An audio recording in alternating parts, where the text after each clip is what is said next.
Okay guys, you're in a nutshell with me, Ina. Okay guys, kayo ang tatanungin ko. We all know that there is an ongoing effort by Canada to reduce the number of temporary residents here. Diba?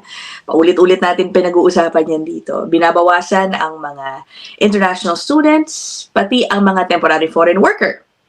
Ang tanong ko, palagay ninyo ba, or do you believe, that there is an unspoken, quiet, silent effort to target a certain group of immigrants, okay, to target immigrants from a specific country, okay, kasi no, I will share with you some articles na ako, ang paningin ko, ang appreciation ko dito sa mga balitang to, it implies na merong silent crackdown. Actually, yun yung title ng article, ng first article na ipapakita ko. May silent crackdown daw sa mga immigrants coming from India. Do you think totoo yun? Maniniwala ka ba dun? Ako honestly, no, una sa lahat, I don't know if using the term crackdown is correct.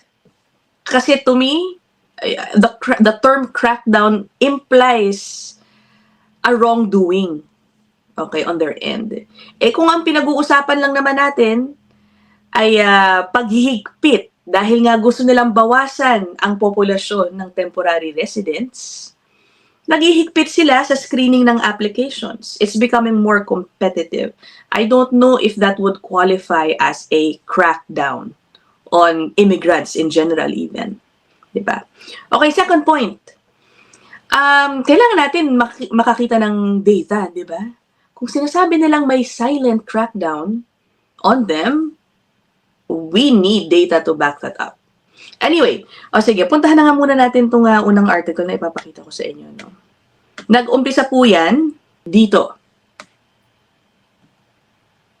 This is from the Economic Times. This is based in India, no? Ito pong website na ito.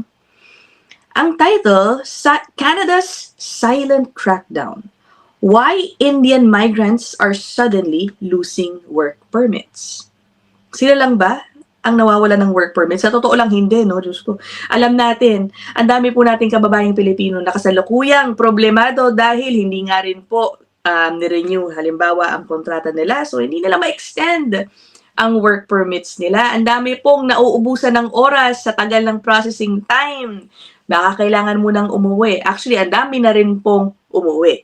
Both foreign workers and yung mga PGWP holders. No? This article, this headline, implies na parang sinisingle out ba sila? Tignan natin yung synopsis. Ano? By the way, this was just posted May 16, 2025. Ang synopsis, many Indian migrants in Canada are facing significant challenges due to delays in renewing their work permits, particularly under the TFW program. Sabi po dito, yung delays dahil sa extended processing times, para sa mga LAMIA lalo na, have left thousands without legal work status, preventing access to healthcare and essential services. Aba, syempre, kung hirap ka na nga mawawalan ka rather ng access to healthcare and other essential services. Yung iba mapapaisip talaga na umalis ng Canada, no? Ngayon, sila lang ba ang nakakaranas nito, palagay ninyo? As this headline implies? I don't know. I don't think so. Okay, I don't think so, honestly, no? The silent crackdown on Indian migrants in Canada is a stark reminder that immigration policies can shift quickly, leaving vulnerable communities exposed. Okay, while Canada's reputation as a migrant-friendly country, noon daw, yan, migrant-friendly, the reality on the ground is becoming much tougher for those seeking to build a future there. I think this sentence also applies to immigrants from different, not just from the Philippines, all immigrants here, no, especially the newcomers. So again, ang tanong ko, bakit kaya nila sinasabi na parang pinag-iinitan sila? Parang ganun kasi ang ini-imply again. Yan ang aking appreciation of this news article. Do you feel the same? Kasi guys, hindi lang po, unang article lang ito. Bawa, meron na naman pong article na ito. Indian study permits see 31% drop as Canada tightens international student cap. Okay, una sa lahat, sila ba ang may pinakamataas na percentage na hindi inaaprubahang study permit applications? Diba? O, isa pa. Tignan nyo to. This is from the Times of India naman. Yan. Is Canada still worth it? Indian students rethink study abroad plans amid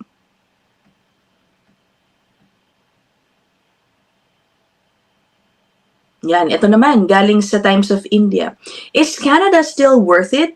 Indian students rethink study abroad plans amid visa crackdown. Diba? Sabi pa dito, nawawala na raw ang appeal ng Canada sa mga Indian students dahil sa stricter visa rules and increased financial burdens. So, ayun, no? Sabi ko, bakit itong mga article na to, diba? Lalo na kung basahin mo ng magkakasunod.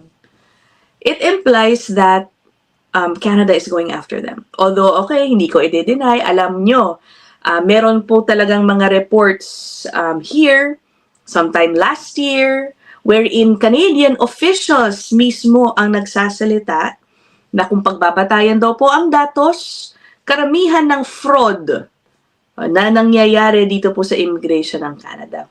Malaking porsyento sa mga ito ay galing po doon. Diba?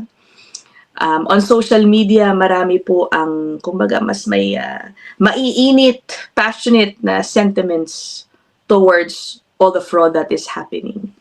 Diba? But come on, let's be real ha. Hindi lang po sila ang lahing may mga manloloko, pati ang lahi natin meron. Okay, napag-usapan na rin po natin yan in a number of episodes. But anyway, sige guys, tas nakahanap ako ng isang article talking about yung mga na-deny na student permits. Kasi sabi dun sa isang article, 31% daw ang ibinaba ng mga inaprobahang student permits in or from India, no? Sige, etong article na to from the National Post, kaka-post lang din ito, I think, a few days ago. Nabanggit yan dito, guys, eh. Yan. So, it turns out, hindi naman pala galing sa India ang may pinakamalaking rate ng pagbaba ng bilang ng mga student permit. Okay? Sabi dito, the largest declines in new study permit holders were seen among those from Hong Kong, 40% drop. Ghana, 39% drop. And then, yung India and Brazil, Brazil din naman, 31% drop.